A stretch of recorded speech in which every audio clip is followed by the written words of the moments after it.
What is the point anymore, bruv? What is actually the point anymore? Just end this season. Just end it. I'm tired. I am tired. Watching Manchester United is a chore. When we concede, the game's done. I'm already thinking, what am I gonna do after this? Because we're not coming back. We are not coming back. There's just no point in hope anymore. Bro, Amorim. I'm going to say it now because a lot of people are scared to say it just because he's just got in the job. But you see, if he keeps losing games, he's going to have to go just as well because I do not care.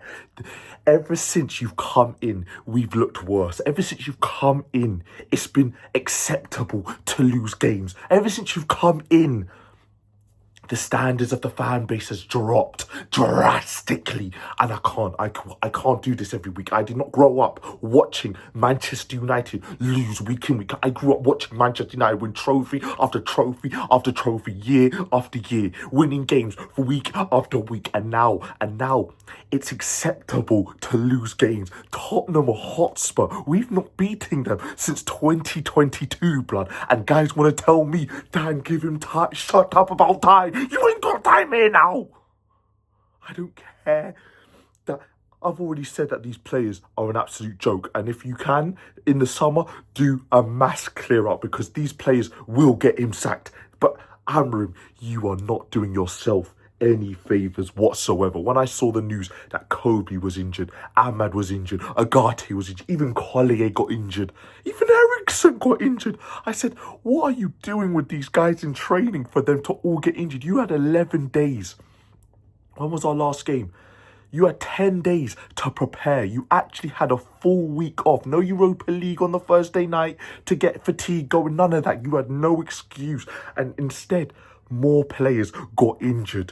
What are you working on in training? Because cool, it's all good doing this 3-4-2-1 nonsense, but I'm not seeing no progress on that pitch. I'm not. The one time you give Zertsky a chance, he was our best player today.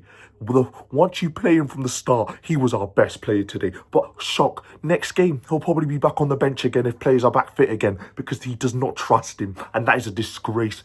Amorim, I am on to you because this is unacceptable now. You lose week in, week out. Maddison for the goal. I don't know what Onana is doing. Why would you parry it? You get taught as a goalkeeper the basic, when you make a save, where you're on the stretch, do not parry it back into the danger area. And look what you go and do. Just shambolic. And once they scored, I already knew it was done. Because these players have got absolutely nothing about them. Garnacho, everyone was telling me, Dan, calma.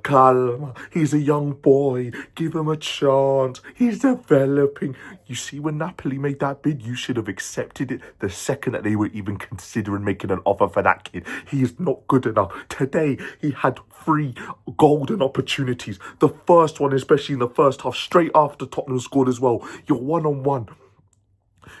Manchester United play a few good, nice passes. Cool. It gets to your one-on-one and somehow you hit it into Rosed.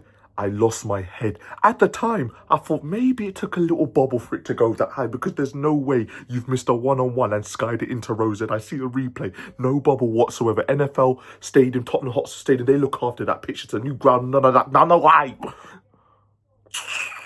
Oh no, he had to score that. And once he missed that, I said, no, done. Cut it off. And then he had another one in the second half where I think Zertsky played him through down on the right-hand side. He's one-on-one with Vicario and he hits it straight at him.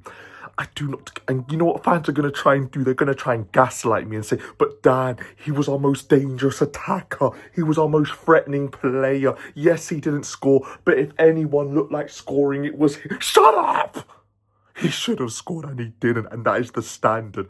I grew up on Rooney, Ronaldo, Tevez, Berbatov, Nani, Giggs, and now I'm watching Garnacho. But because Garnacho does a couple of series, everyone has fallen in love with this guy, even though quality-wise he's nowhere near the standard for this football club. I cannot with this guy, and I cannot with the rest of them.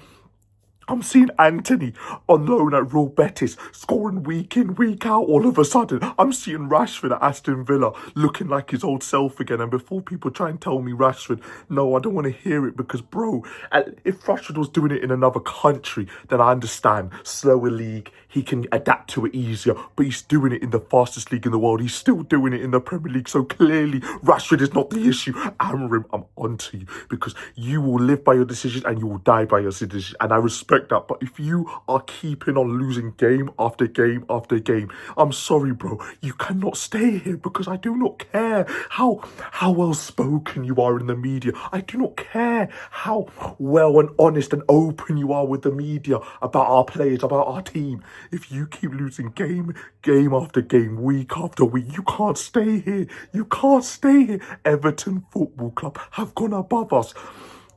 I don't know how they got David Moyes in a few weeks ago and all of a sudden they're winning game after game after game. Amorim's coming and we're losing game after game after. It's unacceptable. So same way I call out the players, Amorim, you are not. You are not Sussex. You are open to criticism just as much. I do not care. And then the damn cheek of it. I kept saying it during the game. If you're going to bring on Chido Obi Martin, at least give him at least 20 to get into the game. You bring him on in the 90th minute after the lino said that there's 3 added minutes. What the hell is he meant to do in 3 added minutes? That's on you. And that is an absolute disgrace. That boy has been scoring week in, week out in the academy. And you give him 3 minutes. Just so you can say he made his first team debut. That is disgraceful, man management. That's going to destroy the kid. I did not want him to even play today because this club is a mess. And I do not want him, whilst he's thriving, to come into this mess because it's not good for his development. And you still brought him on in the 90th minute.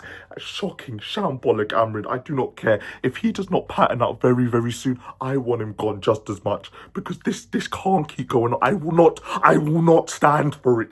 I don't care that he's in the job and things take time and there's a certain expectation level that you need to meet. And so far since he's been here, he has not met that. Yes, these players are not good enough and a majority of them need to go in the summer. But Amorim, you need to fix this because if you don't fix this, you need to go as well. I do not care. Smash a like on the video. We're 15th in the Premier League. I cannot do this every single game. Let me know, guys, who was our best player. For me, it was Zerski. He was the only one with any ounce of quality that looked like he was going to keep the ball, was going to keep possession.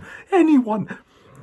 Dorgu done all right, but that's about it, to be honest. Everyone else was absolutely shambolic. Hoyland is rubbish. I need a new striker in this. I don't care who it is at this point. Ivan Toney, flipping Ollie Watkins, Osimhen, Goiker. I don't care. Goiker, I don't care. Get me a striker. I can't do this week in, week out, man. And now we play Everton away next week. That is a 6-pointer. All of a sudden, a relegation 6-pointer. I'm tired of this football club, man. I cannot do this. Oh my God, fam.